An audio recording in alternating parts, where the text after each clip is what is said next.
guys, welcome back to my channel. My name's Claire and you are watching another episode of my cake chemistry series, the one where I talk all about the science behind baking.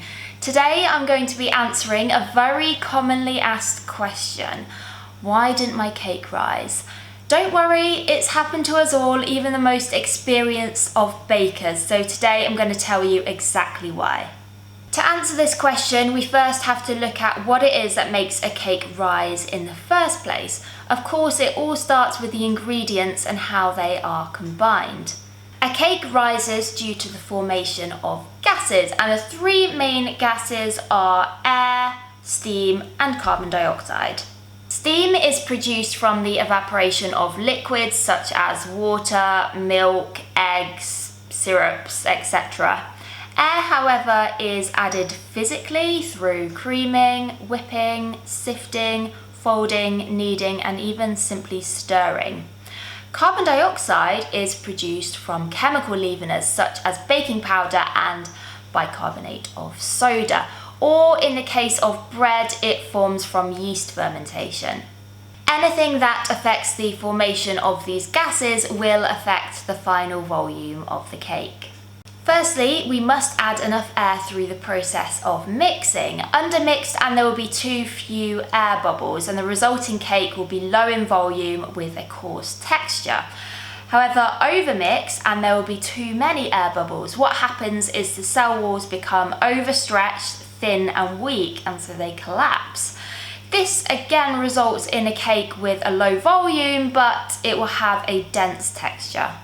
Secondly, we must take note of the temperature of the ingredients and the mixture. If it's too warm, the leaveners are activated too soon, and so air bubbles escape before the cake has a chance to hit the oven. This results in a cake that has a low volume, i.e. it doesn't rise very well, it will have a coarse texture and crumbles easily. However, on the flip side, if the ingredients and mixture are cold, the raising agents are activated too late, and so the cake bakes and forms structure before the air bubbles have chance to expand. This results in a cake with a very low volume and a dense, tough texture. Another factor relating to this is of course the temperature of the oven. If it's too low, then the gases are too slow to form and so the cake won't rise very well. However, if it's too high, again, the cake is going to bake and form structure before those air bubbles get a chance to expand. So once again, we're going to have a low volume. This is what also causes a cracked top on cakes because it's basically cooked on the outside before any gases have had chance to escape, so they kind of burst through the top, causing that cracked surface. Thirdly, it's all about measurements and accuracy. It's really important to measure out our ingredients accurately when making a cake. It is a science. For example, adding too much sugar or fat can slow the coagulation of proteins and gelatinization of starches. I won't go into that now, but basically it means that too many gases escape before the cake structure has a chance to set, resulting in a low volume. And finally, time. Yes, time. What do I mean by time? We must ensure that we get our cake into our preheated oven as soon as possible, i.e. once we've combined all our ingredients and our mixture is in our cake tins.